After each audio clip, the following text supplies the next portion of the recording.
What is up, Bama fans?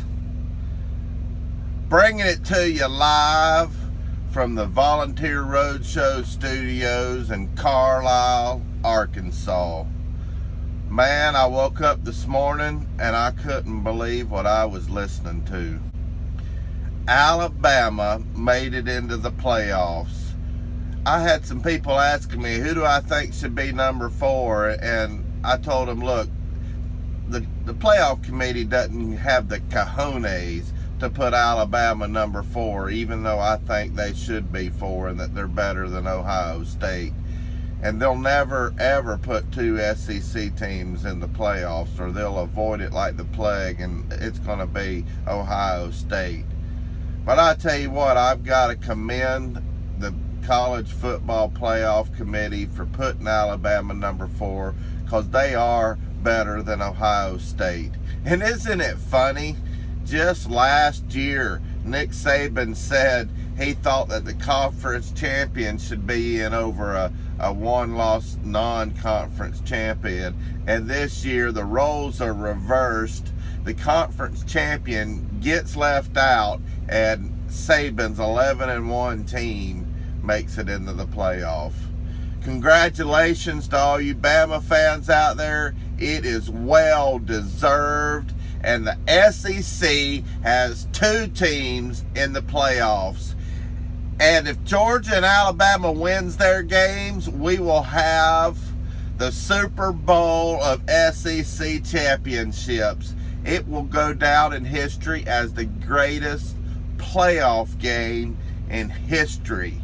And I've got to tell everybody that is crying about Ohio State and about the SEC bias and the Alabama bias, if it's real or not, and everybody's saying there's an SEC bias and they don't like the Alabama bias, but Alabama has deserved the bias. Yes, there's a bias. There's an SEC bias, and there's especially an Alabama bias. And if it wasn't for Alabama, there probably wouldn't be an SEC bias. But look at it. Big 10 fans, Big 12 fans, ACC fans. In the last 20 years, how many national champions have come from the SEC? Alabama, Auburn, LSU, Florida, and my Tennessee Volunteers won the first BCS national championship over an ACC school, the Florida State Criminals.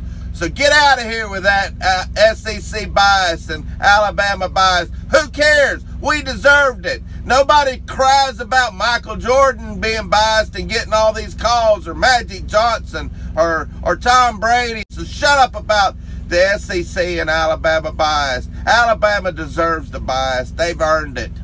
So get out of here with that. So I'm super excited about this Alabama getting in. I know I'm a SEC homer, and there's a lot of Tennessee fans that don't like me saying good things about other SEC teams. But that's just too bad. That's the way we roll on this show. This is the Volunteer Road Show, but it still is classy and tells the truth the way Catfish sees it. I tell you what, another thing I woke up to this morning is I've got 700 subscribers. That just blows my mind. I never dreamed that there'd be 700 people that wanted to hear what Catfish had to say. And I've had over 120,000 views this year. It's amazing. I want to say a special thank you to all the people that follow my channel.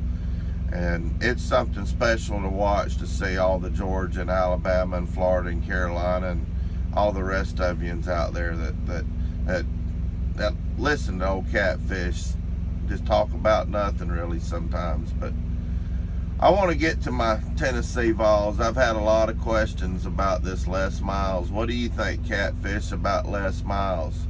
Well, I'm going to answer it like this. 3 weeks ago, I'd have been against it. Les Miles rode Saban's coattails, in my opinion. Now, I'm not against it. I think there's better candidates out there, but we've got that new early signing date in about 3 weeks, and we need to get somebody good in there, and I think he's one heck of a recruiter. If there's one thing that he has done, is he's been a recruiter. And maybe if Fulmer can talk to him about getting some good offensive and defensive coordinators, somebody like T. Martin and the Chief, John Chavis, I think that would be one heck of a coaching staff. Now, the old Mad Hatter does make some in-game blunders, but the way we've been playing the last 10 years, I'd love to have all the blunders he had over the last 10 years, so I'm not against it at all. Well, that's all Catfish has today. I've got to hit the road. I've got to be in Calexico, California tomorrow night, and I'm just in Arkansas, so I've got a long ways to go and a short time to get there. So don't forget to check out my Facebook page, Volunteer Roadshow and Volunteer Roadshow's Fan Talk. And also check out Twitter. I'm starting to get active on Twitter, and it's at Vols Roadshow. So follow me up there. At the end of this video, I've got the commercial for my fundraiser, and I really would appreciate y'all if y'all could help Catfish help the homeless, and many of those guys are veterans.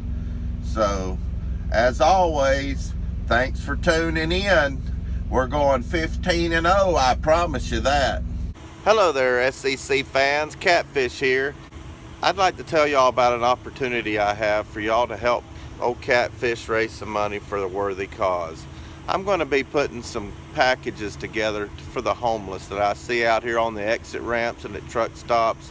And in these packages, we're going to have some necessities, bottled water, toiletries, and snacks. And I'm going to be giving them out as I see these people that are down and out for whatever reason. And many of these are veterans that have served our country proudly, and they've been forgotten.